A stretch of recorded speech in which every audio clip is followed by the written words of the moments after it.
Welcome दोस्तों, learn better channel में आपका स्वागत है। आज हम बात करेंगे प्राइवेटाइजेशन ऑफ बैंक्स की, कि बैंक्स प्राइवेट कैसे हो रहे हैं और कौन कौन से बैंक्स जो है वो प्राइवेट हो रहे हैं। और उसके साथ में बात करेंगे कि बैड बैंक क्या है, जो एक नई बैंक बनाई जा रही है बैड बैंक, वो क्या है, उसके बारे में बात करेंगे।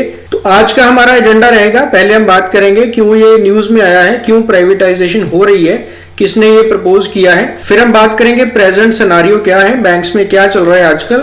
और उसके बाद देखेंगे कौन से बैंक को चूज किया जा सकता है, कौन सा जो है बैंक पहले प्राइवेटाइज होगा। फिर हम देखेंगे कैसे ये काम चलेगा, कैसे जो बैंक्स हैं वो प्राइवेटाइज की जाएंगी। तो शुरू करते हैं। शुरू करने से पहले चैनल को सब्सक्राइब कर लो, बेल आइकन को प्रेस कर लो, ताकि आने वाली वीडियोस के नोटिफिकेशन भी आपको मिलते रहें। पहली तो बात ये है कि ये क्यों न्यूज में है, क्यों प्राइवेटाइजेशन का टॉपिक जो है वो न्यूज में है।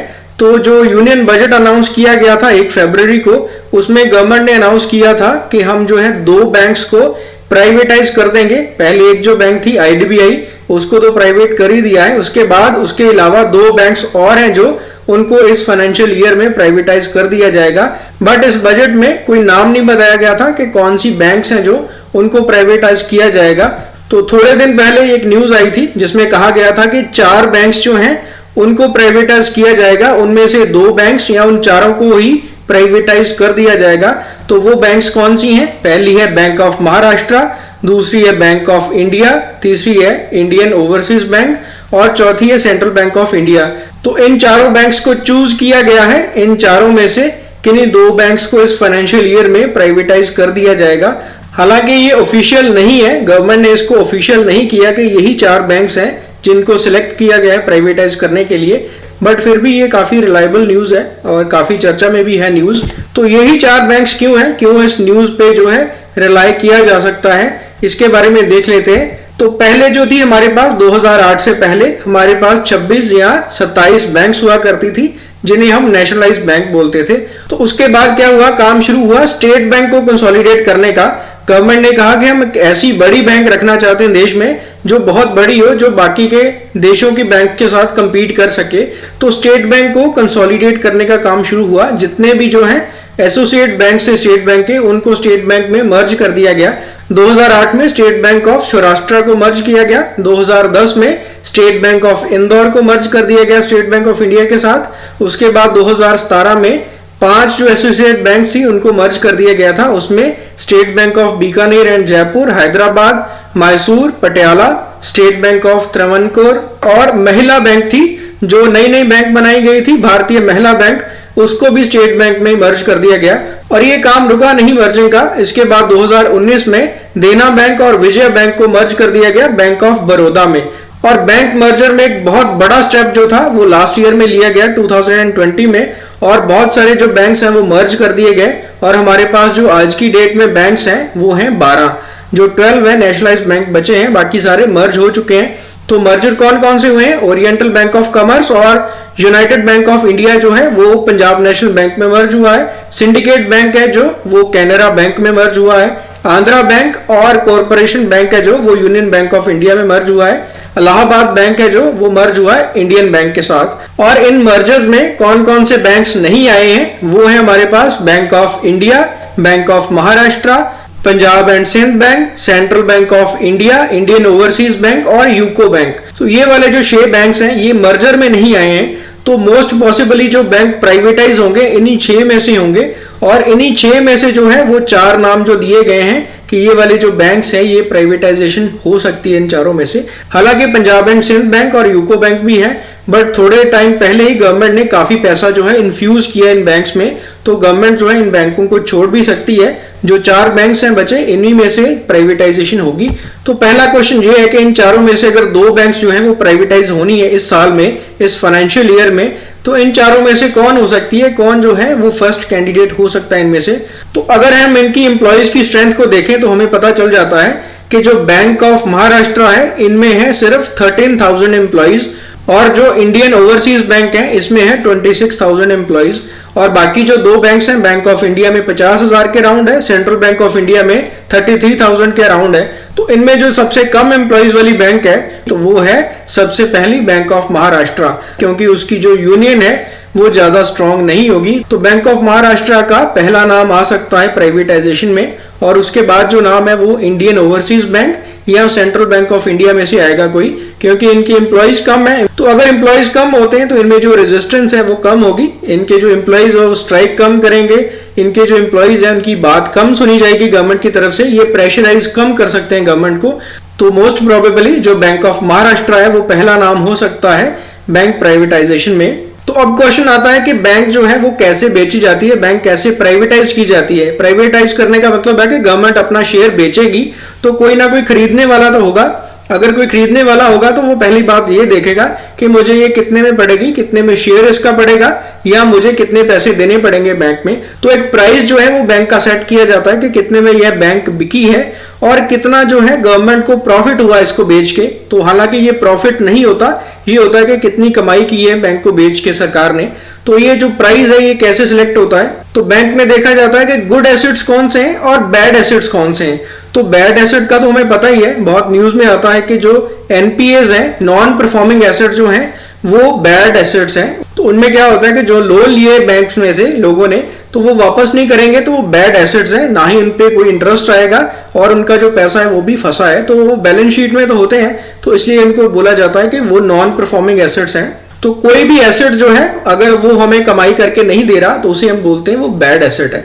गुड एसेट कौन सा होगा, गुड एसेट होगा जो अच्छे लोन है जिन पे हमें रेगुलरली इंटरेस्ट आ रहा है, वो हमारे गुड एसेट्स हैं। और जो हमारे बैंक के प्रेमाइसेस हैं, जैसे बैंक की कोई ब्रांच है अगर तो वो रेंटेड नहीं है, बैंक के नाम पे कोई जमीन है या कोई बिल्डिंग है बैंक के नाम पे, तो उसकी भी कोई वैल्यू होगी, उसकी अगर वैल्यू बढ़ती है तो वो भी जो है बैंक का प्राइस जो है उसके हिसाब से ज्यादा हो सकता है। तो जब भी कोई गुड एसेट होता है तो बैंक की वैल्यू बढ़ती है, बढ़ा के देखते हैं। अगर कोई बैड एसेट होता है तो बैंक की वैल्यू कम हो जाती है।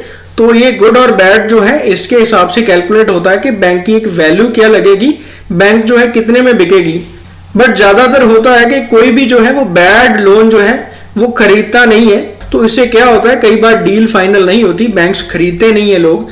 तो गवर्नमेंट ने इसका एक सोल्यूशन निकाला है, गवर्नमेंट लेके आई है कि एक हम बैड बैंक खोलेंगे इंडिया में। तो बैड बैंक में कौन कौन होंगे, बैड बैंक में होंगे बहुत सारे पब्लिक और प्राइवेट जो है वो पार्टनर करके एक बैड बैंक बनाएंगे, जो क्या करेगी, जो बैड लोन्स है, जो बैड एसेट्स है वो खरीद लेगी। जब भी कोई बैंक को प्राइवेटाइज करना है तो जो उनके गुड एसेट्स है वो खरीदने वाला ले जाएगा, और जो भी बैड एसेट्स होंगे वो बैड बैंक को ट्रांसफर कर दिए जाएंगे। इससे क्या होगा, ज्यादा खरीदने वाले आएंगे, ज्यादा लोग कहेंगे कि हमें गुड एसेट्स ही मिल रहे हैं तो हम खरीद लेते हैं, कोई बैड एसेट जो है वो हमें नहीं मिल रहा। तो बैड एसेट जो है उनकी रिस्पॉन्सिबिलिटी लेने के लिए एक बैड बैंक बनाई जा रही है। बैड बैंक में क्या होगा, कोई भी बैंक है अगर उसको बेचना है तो उसमें बाइफरकेट किया जाएगा कितने गुड एसेट्स हैं और कितने बैड एसेट्स हैं, और जो भी बैड एसेट्स होंगे उनको ट्रांसफर कर दिया जाएगा बैड बैंक में। तो बैड बैंक में जो पैसा है वो कौन देगा, वो गवर्नमेंट ही इन्फ्यूज करेगी। तो गवर्नमेंट ने पहले जो बैड बैंक बनाने की प्रपोजल दी है तो पहले जो है 10,000 करोड़ रुपया जो है वो गवर्नमेंट प्रोवाइड करेगी बैड एसेट्स को खरीदने में। तो पैसा जो है वो पहले गवर्नमेंट ही इन्फ्यूज कर रही है। तो गवर्नमेंट जो है वो ल्यूर कर रही है, गवर्नमेंट लालच दे रही है प्राइवेट प्लेयर्स को कि आके हमारी बैंक्स खरीदो। तो गवर्नमेंट जो है इस प्रपोजल को लेके आगे बढ़ रही है। गवर्नमेंट ने प्रपोज भी कर दिया है, आईडीबीआई बैंक को तो प्राइवेटाइज कर भी दिया है, पहले एलआईसी को दिया था, अभी एलआईसी भी प्राइवेटाइज कर दी है। तो आईडीबीआई जो बैंक है वो इनडायरेक्टली प्राइवेट हो जाएगी जब भी एलआईसी के जो है वो इनिशियल पब्लिक ऑफरिंग्स आएगी, आईपीओ निकलेंगे तो एलआईसी भी प्राइवेट हो जाएगी और आईडीबीआई भी प्राइवेट हो जाएगी। इसके बाद 2 बैंक्स और प्राइवेट होंगे। तो यहाँ पे बात आती है कि एम्प्लॉइज कहाँ पे जाएंगे। तो एम्प्लॉइज जो है या तो उनको वॉलंटरी रिटायरमेंट दी जाएगी या तो उनको बोला जाएगा कि आप भी प्राइवेट कंपनी में जाके काम करो, जो प्राइवेट बैंक बन गई उसमें जाके काम करो, और उसके बाद उनका कोई फ्यूचर क्या होगा, उनके पास कोई श्योरिटी होगी कि जॉब रहेगी, वो गवर्नमेंट नहीं देख रही यहाँ पे। तो फाइनेंस मिनिस्टर जो है वो नीति आयोग के साथ डिस्कस करेंगे जल्दी ही कि कौन सी बैंक जो है उनको प्राइवेटाइज करना है पहले। तो जो ऑप्शंस हैं फाइनेंस मिनिस्टर के पास वो वही हैं जिन बैंक्स को कंसोलिडेट नहीं किया गया, जिन बैंक्स को मर्ज नहीं किया गया, उन्हीं को टेकअप किया जाएगा पहले। और ऐसा कहा जा रहा है कि जो गवर्नमेंट एम्प्लॉइज हैं जो बैंक्स में काम करते हैं उनको शायद ऑप्शन दी जाए कि आप किसी और बैंक में ट्रांसफर ले लो। अगर तो ऐसा होता है तो वो ठीक है, अगर इनको प्राइवेट कंपनी में जाना पड़ता है, प्राइवेट बैंक में जाना पड़ता है, तो गवर्नमेंट के एम्प्लॉइज जो हैं वो काफी स्ट्राइक करेंगे, वो काफी रेजिस्ट करेंगे। इसके बाद भी ये काम रुकने वाला नहीं है। पहले इस साल में फाइनेंशियल ईयर में 2 बैंक्स जो है वो प्राइवेटाइज होंगे। इसके बाद भी गवर्नमेंट की जो लॉन्ग टर्म प्लानिंग है वो यही है कि मैक्सिमम 4 बैंक्स ही रखने हैं पब्लिक सेक्टर में। तो पब्लिक सेक्टर बैंक्स जो हैं वो 4 ही रहेंगे, बाकी के जो बैंक्स हैं वो या तो मर्ज कर दिए जाएंगे या ऐसे ही प्राइवेटाइज कर दिए जाएंगे। ये गवर्नमेंट ने पहले ही अपनी जो है वो स्ट्रेटेजिक डिसइन्वेस्टमेंट में दिखाया हुआ है कि कोई भी जो हमारा सेक्टर है उसमें हम मैक्सिमम 4 अपनी कंपनीज रखेंगे या 4 बैंक्स रखेंगे। इसके बाद ये भी प्रपोज किया जा रहा है कि ये 4 बैंक्स के नाम तो आए ही हैं, तो गवर्नमेंट में प्रपोजल ये भी चल रहा है कि जो बड़ी बैंक्स हैं उनको बेचा जाए। जैसे पंजाब नेशनल बैंक है, तो पंजाब नेशनल बैंक अब मर्जर्स के बाद सेकंड जो है वो लार्जेस्ट बैंक बन गया इंडिया में स्टेट बैंक के बाद। तो ये प्रपोजल भी चल रही है कि छोटी बैंक्स को बेच के हमारे पास जो पैसे हैं वो कम आएंगे, तो इसमें बड़ी बैंक को एक कोई बेच दिया जाए ताकि जो पैसे हैं गवर्नमेंट के पास काफी आ जाएं। बट इसमें काफी रेजिस्टेंस है। जो बड़ी बैंक को अगर बेचने की कोशिश करेगी सरकार, तो इनके जो एम्प्लॉयज हैं वो भी ज्यादा ही होंगे, तो उसमें रेजिस्टेंस काफी हो सकती है।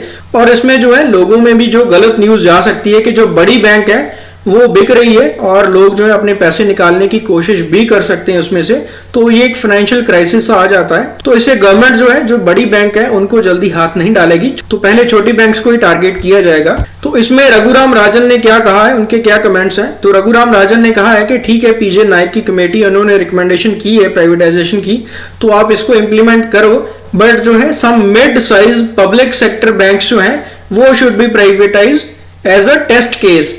तो इन्होंने कहा है कि इतनी जल्दी आप डिसीजन मत लो कि हम सारी बैंक्स को बेच के या मर्ज करके 4 ही बैंक्स रखेंगे। आप कोई टेस्ट केस लेके एक मिड साइज बैंक पकड़ो, उसको एज अ टेस्ट केस लेके आप इंप्लीमेंट करो, प्राइवेटाइज करो और उसके बाद देखो कि रिजल्ट्स क्या आते हैं। तो ऐसा नहीं है कि प्राइवेट सेक्टर बैंक्स जो है वो बहुत बढ़िया काम कर रहे हैं। प्राइवेट सेक्टर बैंक्स में भी बहुत सारी मिसमैनेजमेंट हो रही है, मिस गवर्नेंस हो रही है।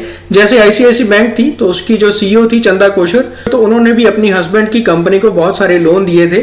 तो ऐसा जो काम है वो हर जगह होता है। अगर गवर्नमेंट में पॉलिटिकल इंटरफेरेंस होती है, पॉलिटिकली लोग कहते हैं कि इस बंदे को पैसे दे दो, लोन दे दो, और उसके बाद वो बैड एसेट बन जाते हैं, तो ऐसा नहीं है कि प्राइवेट कंपनी में भी ऐसा नहीं होता। प्राइवेट प्लेयर जो है वो भी अपना अपना इंटरेस्ट देखते हैं। और सेकंड है कि अगर गवर्नमेंट का डिसीजन मेकिंग पावर नहीं रहेगी बैंक्स में, तो गवर्नमेंट जो है कैसे फोर्स कर पाएगी प्राइवेट बैंक्स को, कि जैसे पीएम के नाम के बहुत सारी स्कीम चल रही हैं, तो उनको कैसे इन्फोर्स कर पाएगी गवर्नमेंट, कैसे लोगों के पास जो फायदा पहुंचेगा। तो ये तो आने वाला टाइम ही बताएगा कि गवर्नमेंट कैसे डिसीजन लेती है, कैसे इंप्लीमेंट करती है उनको।